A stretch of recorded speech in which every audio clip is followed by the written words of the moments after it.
Have you ever noticed this? You get a raise, your paycheck goes up, and somehow, a few months later, you feel exactly as broke as before. Like the numbers changed, but nothing else did. Bills still feel stressful, unexpected expenses still knock you off balance, and money still feels fragile. But then you hear someone say something wild, like, saving my first $5,000 changed everything. And you're like, how? That's not even a huge amount of money. Here's the thing. They're not talking about the number. They're talking about what that number does to your brain. My name is Mark, and I spend way too much time thinking about why your first $5,000 changes your brain more than your income. If you're someone who feels like you're earning money but never really getting ahead, or like one surprise expense away from stress, make sure to hit the subscribe button and give this video a thumbs up if this helps you out.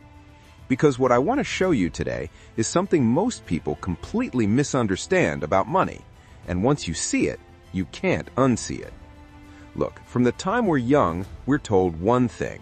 If you just make more money, everything gets easier. And that sounds logical. More income should mean less stress, more freedom, more security. But here's what actually happens for most people. Income goes up, spending quietly follows, stress stays the same. According to data from the Federal Reserve, nearly 60% of Americans cannot cover a $1,000 emergency expense without borrowing or selling something. Read that again. Not $10,000, not $5,000, $1,000. And this includes people earning decent salaries. So clearly, income alone isn't solving the problem. Money doesn't change your life when the number changes. Money changes your life when your margin changes. Margin is the space between what you earn and what you need to survive. Your first $5,000 isn't powerful because it's big. It's powerful because it creates margin. And margin changes how your brain behaves. This is where it gets really interesting. Before you have savings, your brain lives in survival mode. Every decision feels urgent. What if my car breaks down? What if rent goes up? What if I lose this job? Psychologists call this scarcity mindset, and scarcity literally reduces cognitive bandwidth. There's a famous study from Princeton that showed financial stress can lower your effective IQ by up to 13 points. That's the same impact as losing a full night of sleep. So when people say, I'm just bad with money, often they're not bad, they're stressed. Now, here's what happens when you hit around $5,000 in savings. Your brain relaxes, not because you're rich, but because you're safe. Now, you might be thinking, wait, wouldn't a higher income also reduce stress?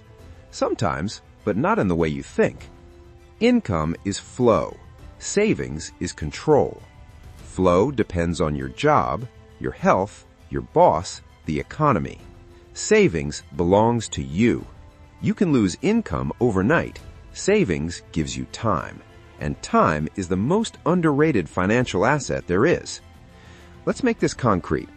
Person A earns $80,000 a year, has $500 in savings. Person B earns $55,000 a year, has $5,000 in savings. If both lose their job tomorrow, who sleeps better tonight? Exactly. Because savings isn't about wealth, it's about resilience. Here's a moment almost everyone remembers. Your tire blows out. The repair is $900. Before savings, panic, credit card, stress, shame. After $5,000 in savings, mild annoyance. You pay it, life continues. Same problem, completely different emotional experience. That emotional difference compounds. And this is where behavior changes. Once you have $5,000 saved, 3 things start happening automatically. 1, you stop making desperate decisions. You don't take awful jobs just to survive. You don't accept bad deals out of fear. You negotiate better.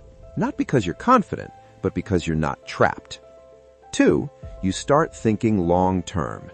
When survival is covered, your brain can finally ask, what's the best move, not just the fastest one? This is when investing starts to make sense. Before that, it just feels risky. 3, you protect your money differently. People with savings don't chase get-rich-quick schemes as much, because when you've worked to build that buffer, you don't want to lose it. You become more patient, and patience is one of the strongest predictors of wealth. Is $5,000 magic? No, but it roughly represents 1 to 3 months of expenses for many people, enough to handle most emergencies, enough to buy time. And time changes everything. The richest man in Babylon put it perfectly. Gold slippeth away from the man who invests it in businesses or purposes with which he is not familiar. Savings is what keeps you from making stupid investments out of panic. Now, you might be thinking, okay, Mark, but I can barely save $500. How am I supposed to get to $5,000? Fair question. And this is where most people mess up. They try to save leftover money. Leftover money doesn't exist. Here's what works in the real world. Step 1. Automate before you feel ready. Even $25 a week is $1,300 a year. Consistency beats motivation. Step 2. Separate the money. Out of sight works. Savings should not live in the same account you spend from. Step 3. Treat savings as a bill. You don't try to pay rent. You don't try to pay electricity. Savings gets the same treatment. Step 4. Stop chasing returns early. Your first $5,000 isn't about growth. It's about stability. Returns come later. Here's what nobody tells you. Once you hit $5,000, the next $5,000 comes faster. Not because your income changed, but because you did. You make calmer decisions, avoid expensive mistakes, think longer term. This is why wealth often feels exponential. The early stage is psychological, not mathematical. Why this matters more than any raise. Raises feel good. Savings changes behavior, and behavior is what builds wealth. Income is how much water flows into the bucket. Savings determines whether the bucket has holes. Final thought. If you're stuck right now, don't obsess over becoming rich. Obsess over becoming stable, because stability is the foundation of every financial win that comes after. Your first $5,000 isn't about money, it's about peace. If this helped you see money differently, hit subscribe. We talk about the psychology and strategy of real wealth here, not hype.